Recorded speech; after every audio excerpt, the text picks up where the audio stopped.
What is up, YouTube fam? Robbie C here. Today we're going to talk about one shot that everybody needs in their bag, and that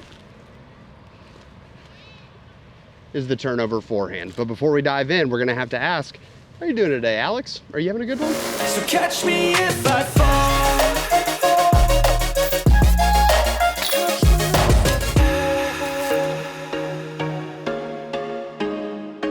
The shot that we're trying to discuss today is one that I feel like some people are gonna push back and tell me, hey, you think that's the shot people need to have? They probably need to establish a forehand first, so they probably need to establish a backhand turnover first. There's so many shots before they need to add this to their bag. And while I'm not gonna disagree that if you don't have a great forehand, this could feel like skipping A to get to B, I do actually think that learning this shot is my preferred method of also teaching people how to throw a forehand in general. So if you find yourself in that camp, well, check. As for the backhand turnover, I do think that the backhand turnover is pretty helpful and people should learn it, especially if you find yourself developing a forehand really fast. I do think that it gets really hard to go back and learn the backhand turnover, but that's not what today's video is all about, and we want to make sure we'll get to that eventually, but not today. Now, why do I bring this specific throw up, this style of throw? Because I feel like personally, this is the type of throw that when I pull it out while I'm on the course, I'm able to save myself from scenarios and scramble situations that my card mates are probably looking at me and saying, oh baby, we're about to get a stroke on this guy right here. Definitely a shot that when I pull out, I'm like, wow, glad we have that in the bag. But also when we had Birdie fan members in town, I remember one of my moderators, Steven, was stuck in a scenario where he basically had to like make it into a gap where Amanda was pushing him a certain way, and he had to make it through this gap and then get a certain direction. He was like, I don't think I have a disc that does that. And so I was like, what's the flippiest mid-range you have in your bag? He was like, well, I think he had a fuse or something like that. And I was like, what if you grab that fuse and you threw it on a forehand? To which most people, when you forehand a mid-range, already gonna feel like question marks there, but especially when you ask them to forehand a mid-range that is, quote, the flippiest mid in their bag. Now, we'll go ahead and do a little Mythbusters here, because one thing that Tech Disc has actually taught us is that a lot of people think that why they need more overstable discs on their forehand is because they're putting so much more torque and power into the shot, and they're putting so much more spin on it. So we want things that are, quote, more torque resistant. But the problem is that we're seeing, if you're throwing a forehand, the spin drop off of speed to spin ratio is actually way higher. So like, and maybe the ratio isn't higher, maybe it's lower, but anyways, the ratio gets larger, we should say. And that when you throw faster, it does not mean that you're crossing huge amounts of spin. For instance, I had a guy come on the channel when I was testing Tech Disc in the shop, and he threw a 78-mile-an-hour forehand, but it had only like 912 RPM. For reference, I have another guy that throws in the 50s for backhand, and even like low 50s, like 50 to 53 miles an hour. He's getting over 1,000 RPMs. So you actually need the stability, because the more RPMs the disc has, the more stable it's gonna have at those high speed flights. This is why people like Garrett Gerthy can throw a Wombat 3, which was traditionally a flippy disc, because he's putting so much rotation on it on his backhand that he's getting a stable flight out of that shot. Now, disc golf's confusing because stable doesn't mean overstable. In this case, it's just like a balanced flight is probably the better word. Thus, today's video. In today's video, we want to talk about throwing this flip up forehand with something that's super flippy, and so that you can realistically get 3 shot shapes out of it. Shot shape number 1 is we want you to be able to throw something flippy to flip up on hyzer and ride straight. The second shot shape that we're looking for is we want you to throw something flippy that's gonna stand up and then fall back on hyzer.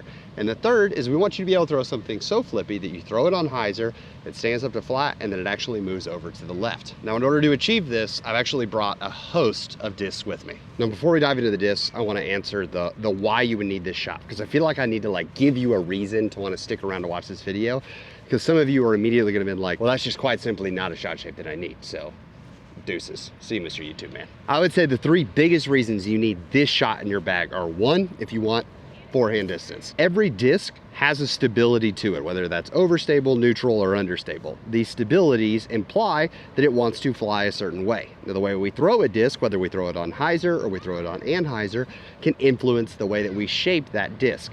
The easiest way to create distance is to throw a disc that wants to fly a certain way and throw it in a manner that pushes it quite the opposite. So for a right hand backhand example, I have this end of a Rollo. Flight numbers on the Rollo are 5, 6, -4, 1.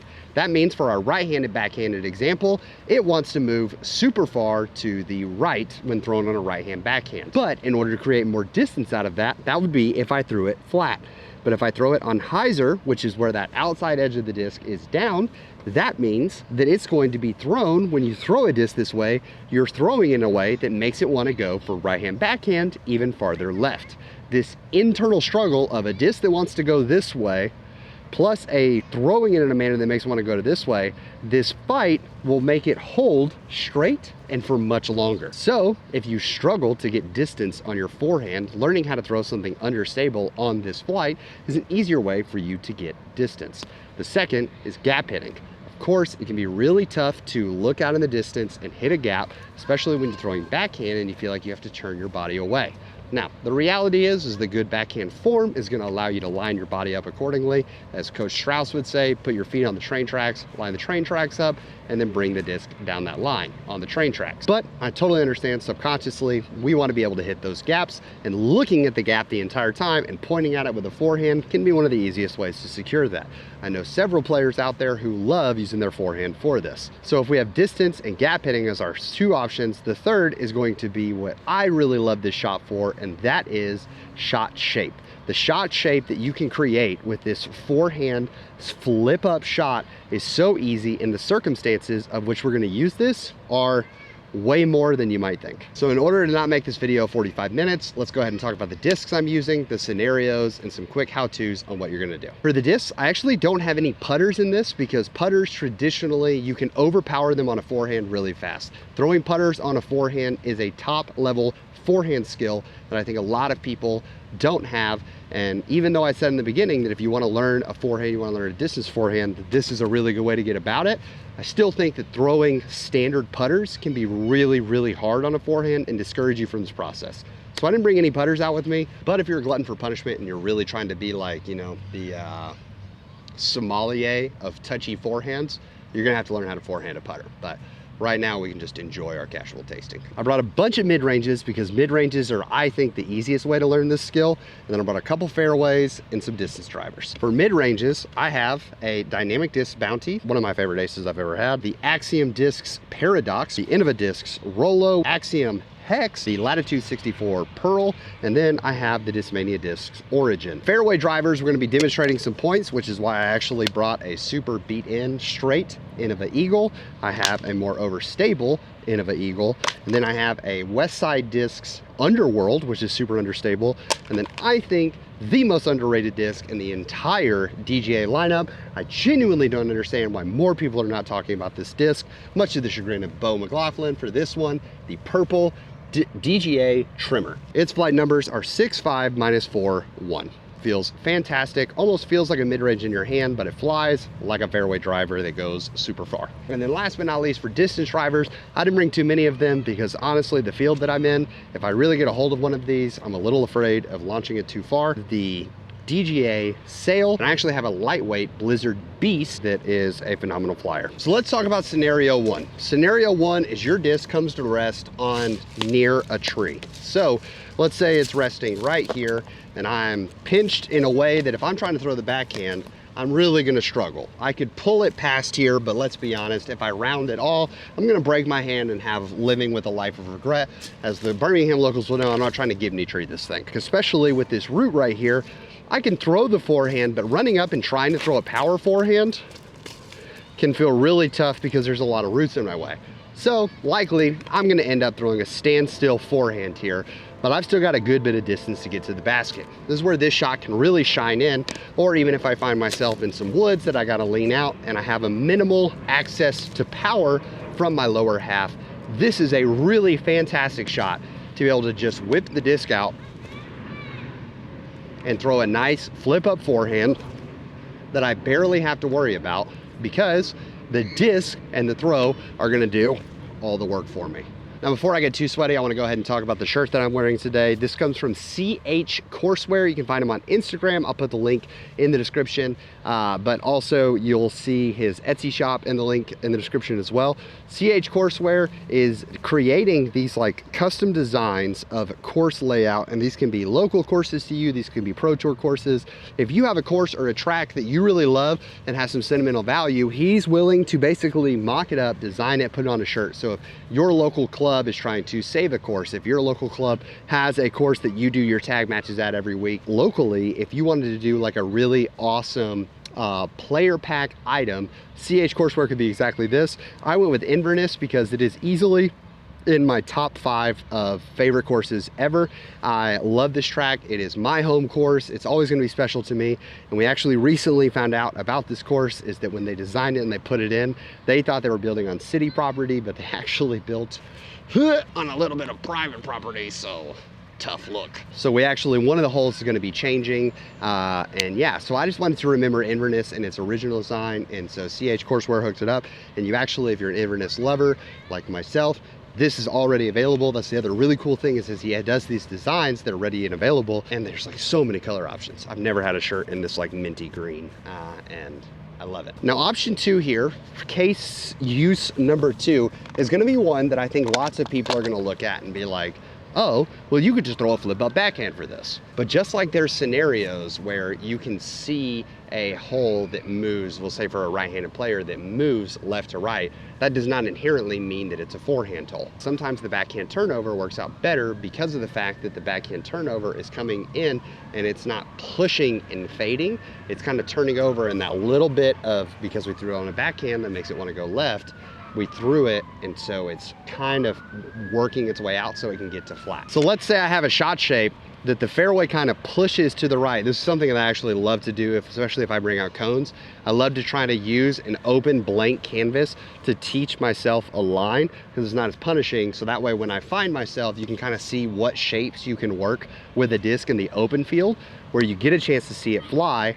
And that way when you find yourself in the woods and that shape is determined for you, you're like, eureka, I already know how this flies because I've already tested this in open field. Let's say a hole kind of straight with a little bit of lean to the right, and then I need to get left, but I don't need to get hard left. It would be really tough to throw the backhand because I would have to throw the backhand in a way that pulls it to the right, but then has enough stability to get back left, but also isn't like fading out and pushing left. I could still be pushing forward, which is what this is gonna do. We'll see if we can demonstrate this with a couple throws. Trying to throw this on enough turn that it stands up and gets moving left. It's gonna go all the way up and then move left without burning over.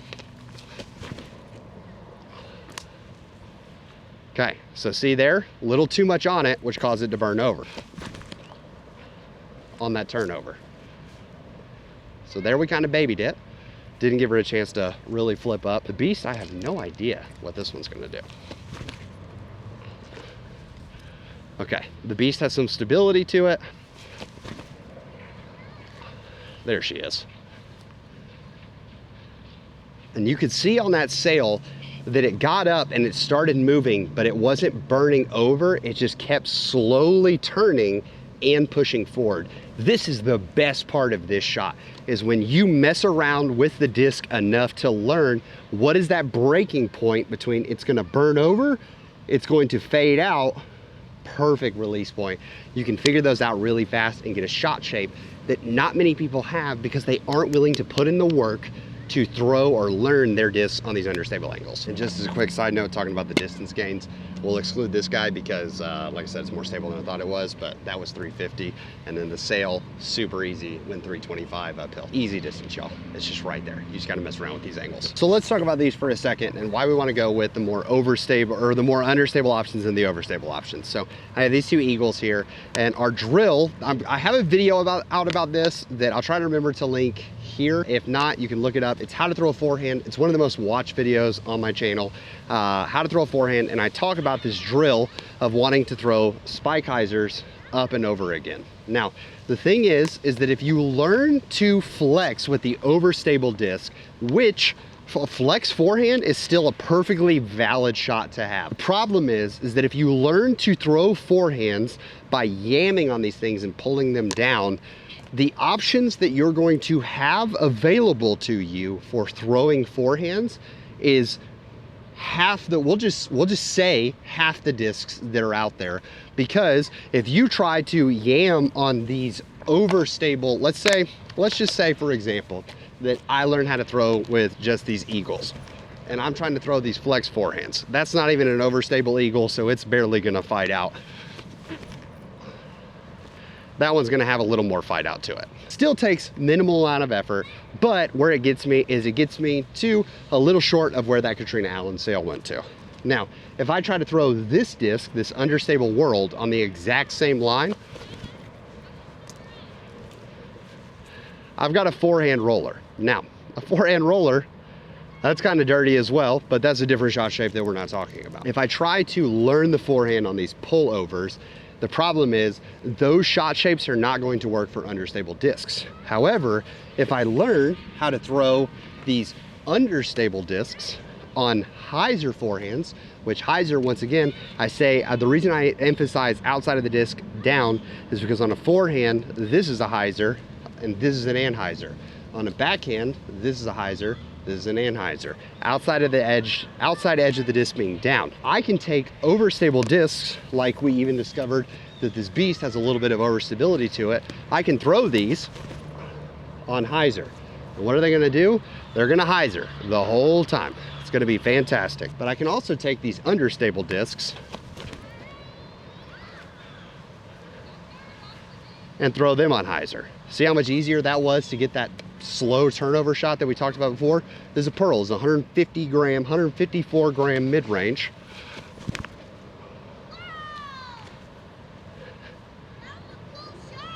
Thank you. Oh, that is a cool shot, dude. Invest in the next generation. You could see even that Rolo. The Rolo got all the way over, but that pearl still had some fade out at the end because you don't have to necessarily jam on it too hard. That's a paradox that is moving on hyzer pretty much the whole way. So what are the keys here to throwing this angle or throwing this shot? The first is thinking about the fact that the forehand is the wrist. The involvement of the wrist is huge. If I'm throwing forehands, even if I'm throwing distance drivers with just a flick of the wrist, I can be able to throw. That's 100 feet right there, easy peasy. And those are drivers. If I calm it down to something that's even a little flippier,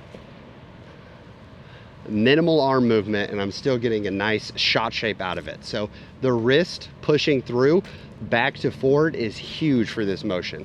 The second is that the follow through always has an impact on the flight of the disc, but because we're forward facing on the forehand, I'm able to actually use the follow through and guide my motion a whole lot more. If I struggle with rolling my wrist, which is going to be the issue that a lot of folks are going to come into on sort of overturning these discs, it's a lot harder to roll my wrist if I'm exaggerating the hyzer angle of the shot. If I'm coming through on this hyzer, you can do this with me. If you set your phone down, if you're sitting at a computer watching this, just stand up, scoot away from your desk, scoot away from wherever you are. If you're in a car driving listening to this, well, hit pause, come back to it. But it's way harder to roll my wrist when I'm way up high like this. It's harder to get, I'll even back away from the camera more. It's harder, and I can kind of exaggerate this with a lever here, right? If I come through, it's way harder to roll my wrist up and over at the top. That feels a lot more uncomfortable than just thinking about finishing the shot straight up. So what I want to do is I want to take these shots and I want to throw them on a good amount of hyzer. You can do this with overstable discs, you can do this with understable discs, but I'm just trying to exaggerate the shot to get it straight up in the air. And you can see that these are going up and they're going down. They're not going very far, but I don't need them to go very far because, especially if I'm using overstable discs like that, they're gonna do exactly that. I'm throwing them in a method that makes them wanna hyzer out, and those discs are overstable, so they naturally wanna hyzer out. But when I switch to more neutral stuff or understable stuff, you'll see that it actually gets a little more push. And the reason for that is because these discs, when thrown on a forehand, naturally want to move left. But I'm throwing them on so much hyzer that for a right-handed forehand, it's making them want to go right. So I'm going to start to see that combat itself and give that internal struggle that we talked about that's going to end up pushing it forward. Now, I'll be the first to say that when I think about my skill set, I don't think this is like being braggy, but I do know that I have an above average forehand. But this is the method that I use to create that forehand, is learning how to utilize these discs so that I can step up and forehand most anything. I brought extremely understable options in the Rollo, the Pearl, and the Paradox, because I believe if you can forehand these 3 discs and not get them to turn all the way over, congratulations.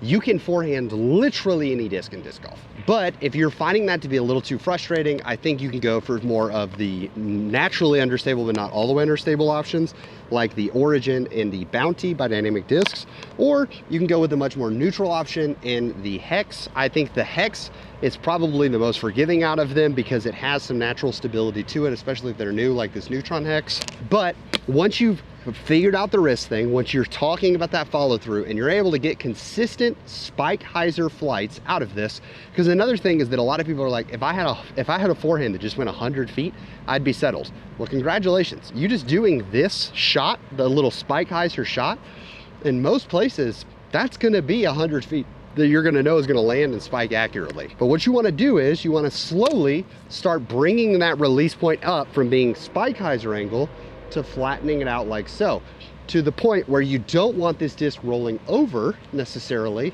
but then you're gonna start learning, okay, when I take this Rollo and I throw it, let's say this much hyzer, it's gonna stand up and then move left on its path. But if I throw instead of this much hyzer, if I throw it on this much hyzer, it just stands up to flat and then it falls back. Never in your life did you think that you'd be able to see Rollos, Pearls, and Paradoxes, hopefully, okay? It actually landed back on a little bit of hyzer. Let's see if we can be a little more gentle. And we're throwing a Pearl on raw hyzer the entire time. You see how much easy distance that's pushing? That's 250 without even blinking. Now, with these, the more neutral discs, I can put a little more in them to get those flights. This is the Origin. You can see I really yammed on that. It stood up to flat and then it panned, and now it's gonna get that. That's fantastic for, let's say that was probably 280, close to 300. I pinched off in the woods. That took minimal effort. I probably could have gotten close to that with a standstill. Imagine being 250 to 280 feet, let's just say 250 feet away from the basket in the woods. You're pinched off because your drive didn't go where you wanted, and you just have the ability to step out and just forehand a shot like that. The key is with these understable discs, I don't have to throw them full power. If you're throwing these flex chop forehands, you've got to put a ton of torque into them or else they're just going to fight out naturally. Now that may be a shot shape that you're looking for at times, but conversely with this, being able to throw that soft, learning to smooth that little hyzer out, and you bring the same level of finding those balances. Looking at that, I'm sure if I took a little more time with the Rollo, that I'd be able to find that power level and that angle that I can throw, that I'm not gonna get the Rollo to move all the way left.